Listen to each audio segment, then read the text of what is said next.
Mwonye kwirirwa bakunzi bacu. Mbere yuko dutangira banza urebe iyi video.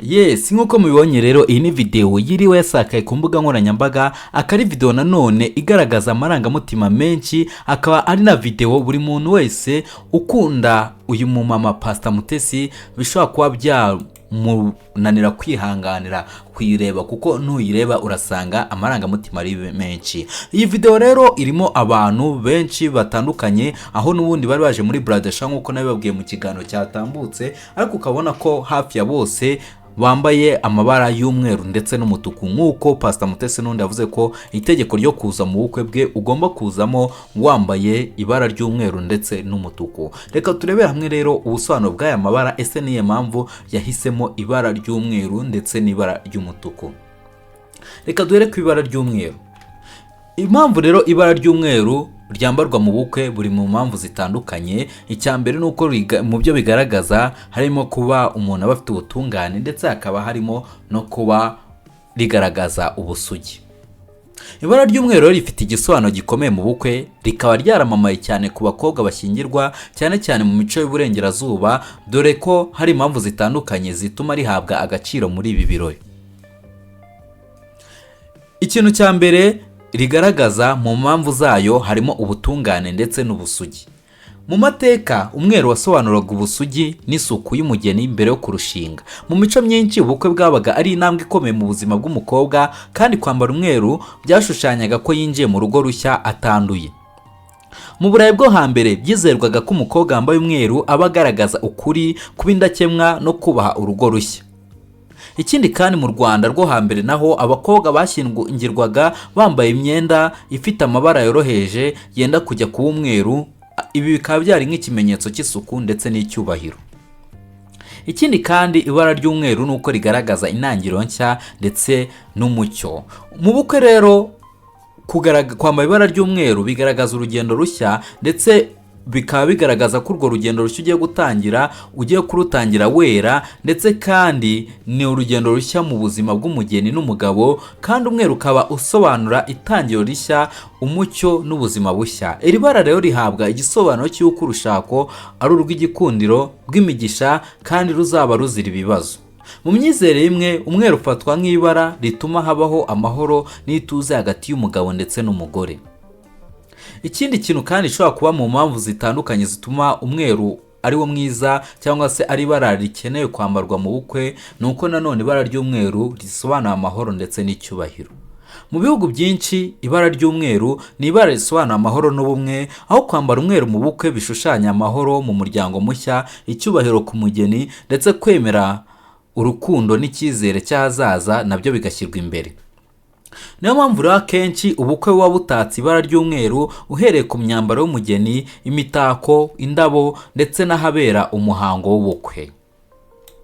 Izi rero ni zimwe mu mpamvu zituma ibi byose biba, abantu bakaba bahitamo kuba bakambara ibara ry'umweru. Ikindi kandi nuko biranga umuco no mu mateka, nabyo kandi bikaba bifite aho bishingiye ku ibara ry'umweru. Rero mu muco n'amateka y'ibara ry'umweru mu bukwe nabyo reka tubigarukeho. Ibara ry'umweru ryatangiye gukoreshwa cyane mu bukwe bwo mu Burayi nyuma y'ubukwe bwa Queen Victoria w'Ubwongereza mu mwaka w'1840. Aha yashakanye na Prince Albert yambaye ikanzu y'umweru, kandi nyuma yaho abakobwa benshi batangiye gukurikiza uwo muhango.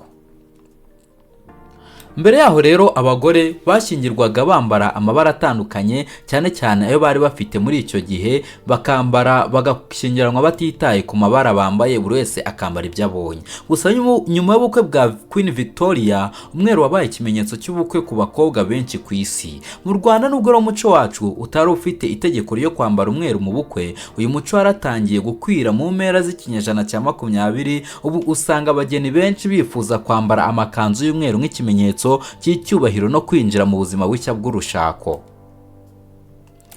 Ushaka kwibaza impamvu uti ese kuki umugabo atambara umweru mu bukwe? Nubwo kandi abagore benshi bambara umweru, abagabo akenshi bambara umukara cyangwa amabara yijimye, bikaba biterwa n'impamvu zitandukanye. Impamvu ya mbere ni uko umukara usobanura kwihangana, imbaraga no gukomera mu rushako. Indi mpamvu ni uko ibara ry'umweru ku mugabo rishobora kudahabwa igisobanuro kimwe nk'icyo rihabwa ku mugeni. Gusa muri bimwe mu bihugu nk'Ubuhinde n'Ubuyapani, abageni bombi bashobora kwambara umweru cyangwa se bakambara irindi bara. Niyo mpamvu rero nshobora kuvuga ko ibara ry'umweru ari ibara ryiza ndetse kandi rifite igisobanuro gikomeye mu bukwe, kuko risobanura ubutungane n'isuku, rikarigaragaza itangiro rishya n'amahoro, ndetse kandi ni ibara ry'icyubahiro n'ubumwe mu muryango mushya, ndetse kandi rikaba ryaramamaye cyane nyuma y'ubukwe bwa Queen Victoria. Mu Rwanda rero uyu muco warakwirakwiye cyane, kandi kuri ubu umwambaro w'umweru ku mugeni ufatwa nk'ikimenyetso cy'ubwiza n'icyubahiro mu bukwe bwiza, kandi bikaba bihesha umugisha ubwo bukwe, kuko ibara ry'umweru n'ubundi ari ibara ry'umugisha. Reka noneho twinjire ku ibara ry'umutuku. Ese niye mpamvu ibara ry'umutuku ryo rikoreshwa mu bukwe? Nubwo ibara ry'umweru rikunze kwambarwa mu bukwe mu mico myinshi, ibara ry'umutuku naryo rifite igisobanuro gikomeye mu migenzo ya bimwe mu bihugu, cyane cyane muri Aziya, Afurika no muri Amerika y'Amajyepfo. Dore impamvu rero umugeni cyangwa umugabo bashobora kwambara umutuku mu bukwe. Umutuku ni ibara ry'urukundo ndetse n'ishyaka. Mu mico myinshi umutuku usobanura urukundo rudasanzwe cyangwa se ishyaka ndetse n'icyizere. Ubukwe ni igihe cy'ibyishimo, kandi umutuku ugaragaza ubushyuhe n'urugwiro mu mubano mushya. Ni ibara rihamya ko urushako ruzaba rwuzuye urukundo, ubushyuhe ndetse n'umunezero. Mu bihugu nka Espanye n'Ubutaliyani, bamwe mu bagore bambara imyenda ifite umutuku nk'igisobanuro cy'urukundo rukomeye. Ibara ry'umutuku rero rihesha umugisha n'amahirwe mu buzima bw'urushako.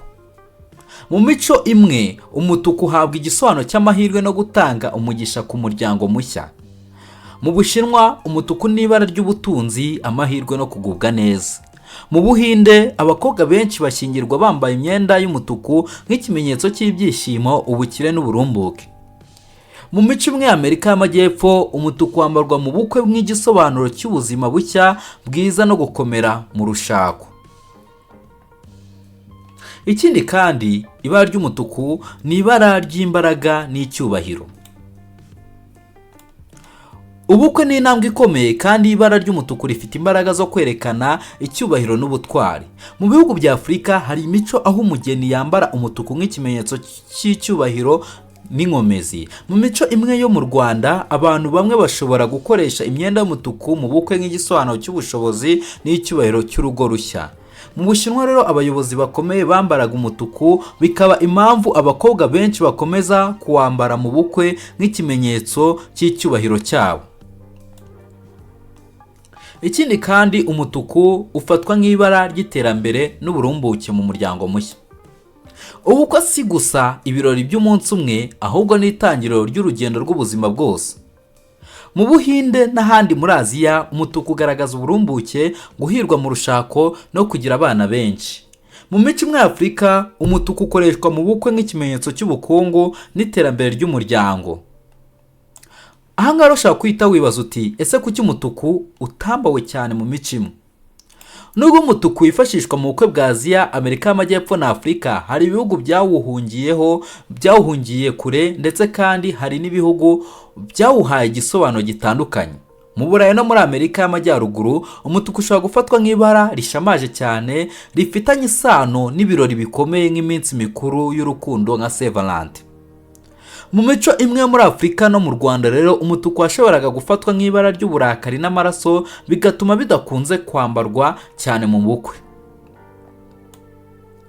Bityo rero kwambara umutuku mu bukwe bifite ibisobanuro bikomeye bitewe n'umuco muri rusange bihuzwa nawo, kuko iri bara ry'umutuku risobanura urukundo rudasanzwe ndetse n'icyizere ndetse no gukora cyane. Ikindi kandi risobanura amahirwe n'umugisha mu rushako, rikaba risobanura icyubahiro ndetse no gukomera, rikaba risobanura iterambere ndetse n'uburumbuke mu bukwe.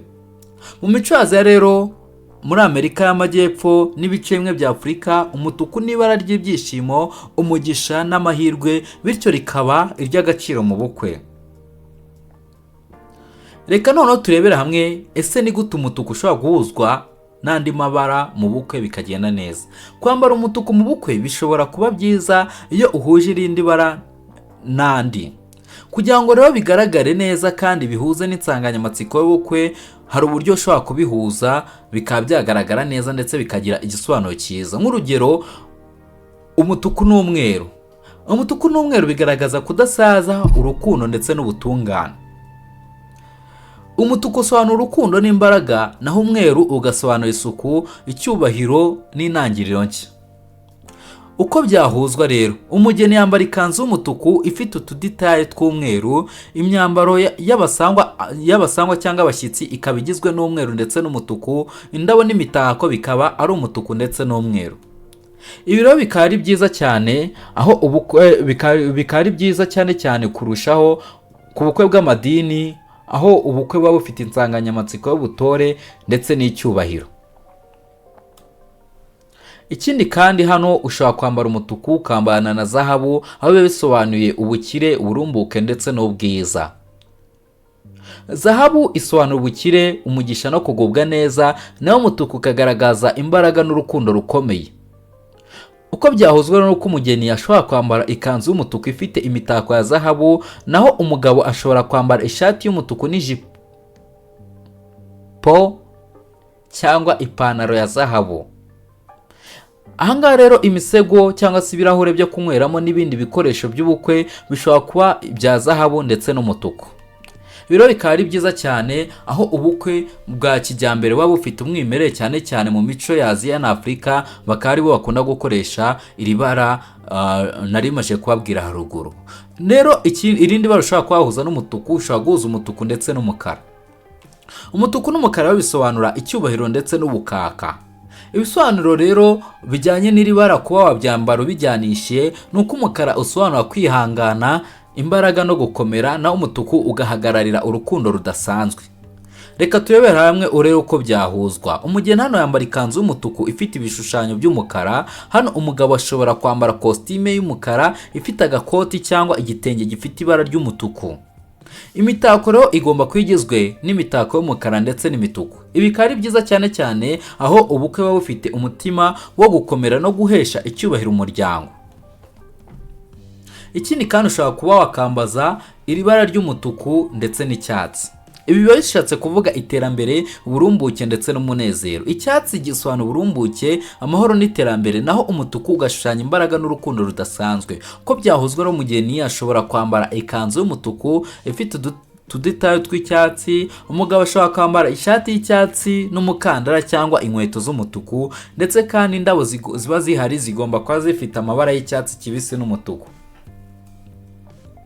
Bikaba ari byiza rero kuko ubukwe bw'abantu benshi babikora biba bishatse kuvuga ko ubuzima bw'umuryango wabo no kwaguka kwawo biheshejwe agaciro. Irindi bara ushobora kwahuza n'umutuku, ushobora gufata umutuku ukawuhuza n'ubururu. Aha bikaba bishatse kuvuga ko ari amahoro ndetse n'urukundo rufite umutekano. Ahangaha rero ubururu busobanura amahoro n'umutekano, naho umutuku ukaba ugaragaza urukundo rufite ubushyuhe. Ibi bibiri rero iyo bihuye bikaba bitanga umubano mwiza kandi urambye. Uko byahuzwa rero, umugeni ashobora kwambara ikanzu y'umutuku n'inkweto z'ubururu, naho umugabo ashobora kwambara kositime y'ubururu n'ishati y'umutuku, ndetse kandi n'indabo n'imitako bikaba bigizwe n'umutuku ndetse n'ubururu. Bikaba ari byiza kuko ubukwe buba bufite insanganyamatsiko yo gukundana no kubana mu mahoro. Kwambara umutuku mu bukwe bishobora gutanga uburyo bwiza bwo kwerekana imbaraga, urukundo n'icyubahiro, kugira ngo ugire ubukwe bugaragara neza, ukaba wahuza umutuku ndetse n'andi mabara atandukanye. Ahangaha ushobora kwahuza n'umweru, bikaba biba bishatse kuvuga ubutungane n'urukundo. Ushobora kuwuhuza na zahabu, bikaba bivuze ubukire n'umugisha. Ushobora kuwuhuza n'umukara, bikaba bishatse kuvuga icyubahiro ndetse no gukomera. Ushobora kuwuhuza n'icyatsi, bikaba bishatse kuvuga urumbuke ndetse n'iterambere. Ushobora kuwuhuza n'ubururu, bikaba bishatse kuvuga amahoro, urukundo ndetse n'urukundo rufite umutekano. Nuko rero biba bimeze. Ndakeka ahangaha muri kugenda musobanukirwa neza ku bijyanye n'iri bara. Aya mabara agiye atandukanye, mwumvishe impamvu uyu mubyeyi yaje kuba yahitamo kuba yayakoresha, akaba ariyo yakoresha mu bukwe bwiwe, ariyo mpamvu muri iyi minsi aribwo azaba yahitamo kuba yakora ubukwe bwe. Ariko ndetse kandi ukabona ibintu cyangwa se itegeko rya benshi riba rihari ari ukwambara umweru ndetse n'umutuku, nubwo benshi babigize nk'ubwirasi, abandi bakavuga bati ubu ni ubwirasi, ni ukugira ngo bagore abantu ntibazahagere. Ariko uri kumva ko we yabikoze agamije kuba yatagetinga cyangwa se yarebera ku busobanuro bujyanye n'iyo myambaro, ntabwo ari ukubera ko yashatse kwirukana abantu cyangwa se yashatse ko abantu batakitabira ubukwe bwiwe, ntabwo ari mu buryo bwo kwirukana abatumirwa cyangwa se abantu bazaza mu bukwe bwiwe. So rero ni byiza byinshi twagenda tubagezaho. Kora subscribe rero tugende tubazanira updates zigiye zitandukanye. Murabizi tuba turi hano kugira ngo tubagezeho ibyo mukwiriye. Kora subscribe dukomeze tugendane 5 kuri 5. Ni Slim Jesus TV.